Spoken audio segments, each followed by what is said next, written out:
तुझी आई अशी शांत होणार नाही. ज्यावेळी आपलं वय होतं ना, म्हातारपण येते, त्यावेळी बालपणासारखं व्यक्ती करू लागते. जसे एखादी बाळ 6 महिन्याचं किंवा 2-4 वर्षाचं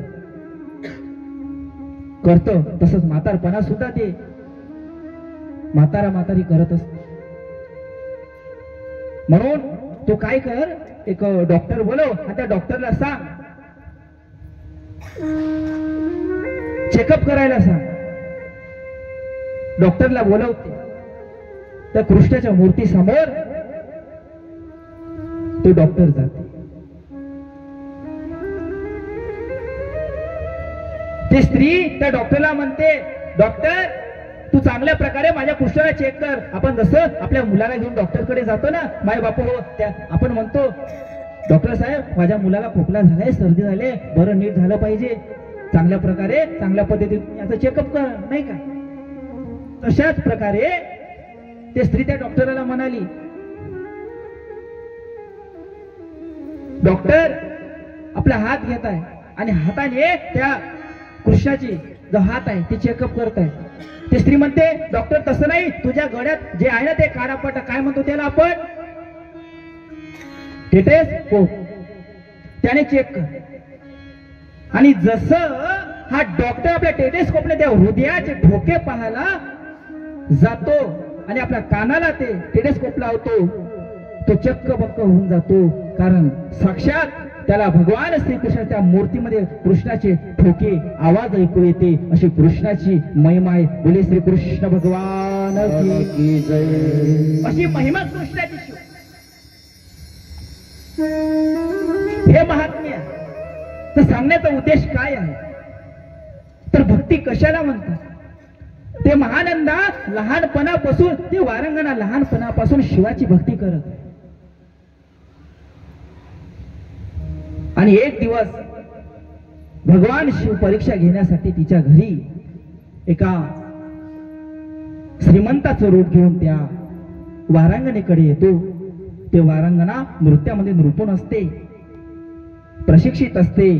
तिच्यापाशी कोंबडे, कबूतर असे अनेक प्राणी असते आणि त्यांना सुद्धा ते आपल्या कलेने शिकवते की नृत्य काय. त्या कोंबड्या सुद्धा तिच्या तालावर नृत्य करू लागते, ते कबूतर सुद्धा, मोर सुद्धा तिच्या तालावर नृत्य करू शकते. अशी त्या वारांगणीची कला होती.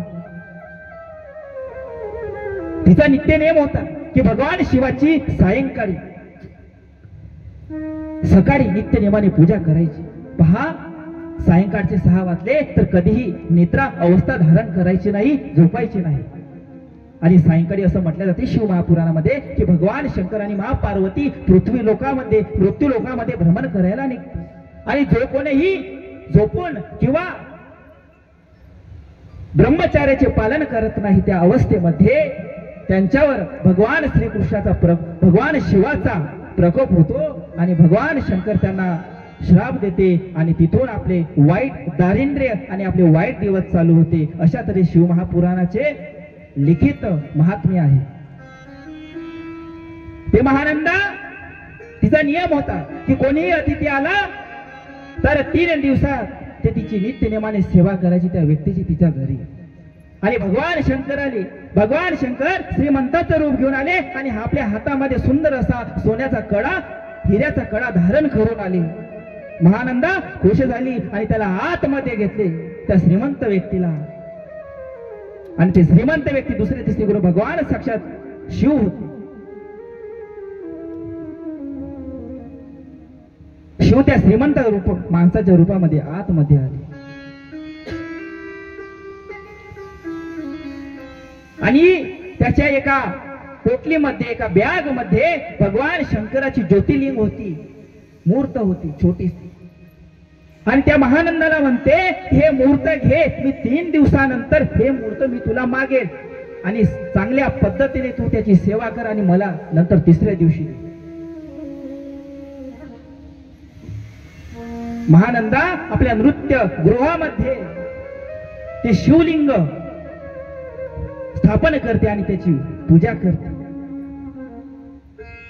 एक दिवस निघतो. 2ऱ्या दिवशी मध्यरात्री 12 ते 1च्या दरम्यान अंधार काढूक राहतो आणि भगवान शंकर आपल्या शक्तीद्वारे आपल्या चमत्काराद्वारे संपूर्ण जे तिचं नृत्य गृह आहे त्या महानंदाला त्या वारांगणेला भगवान शंकर शिवलिंग देताना बजावते. त्या शिवलिंगाला धक्काही लागला, त्या शिवलिंगाला खरो सुद्धा लागली तर माझा जीव मी अग्नीमध्ये टाकून समर्पित करेल, माझा देहाचा मी त्याग करेल असा तो श्रीमंत व्यक्ती मग.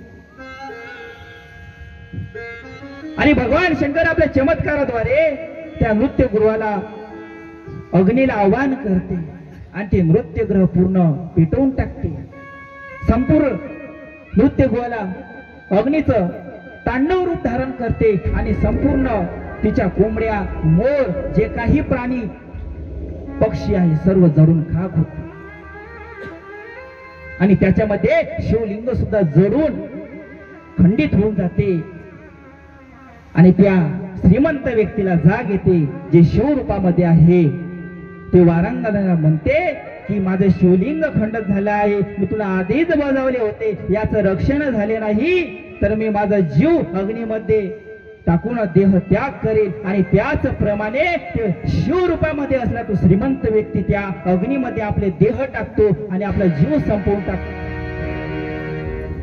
आणि इकडे वारांगणा इतकी सतीव्रती असते की तिला हे सहन होत नाही. शिवभक्तीमध्ये कोणी जीव प्राण दिले असेल तिला सहन होत नाही आणि त्याच अग्नीमध्ये ते वारांगणा सुद्धा आपला जीव ओतून देते.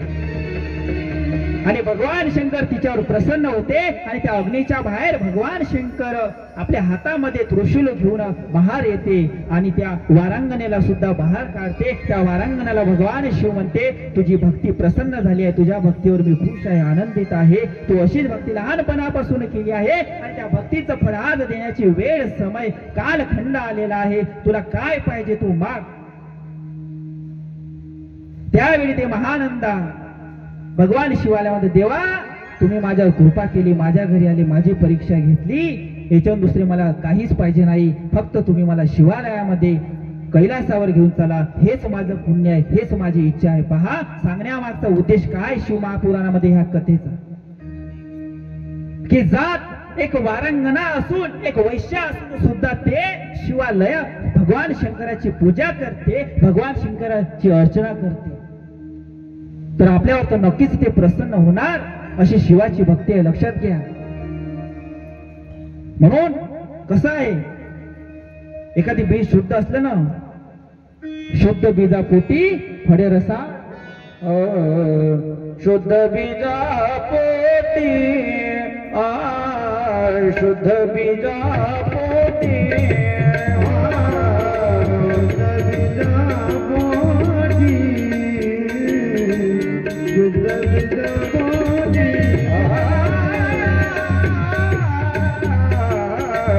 शुद्ध बीजा पोटी, शुद्ध बीजा पोटी,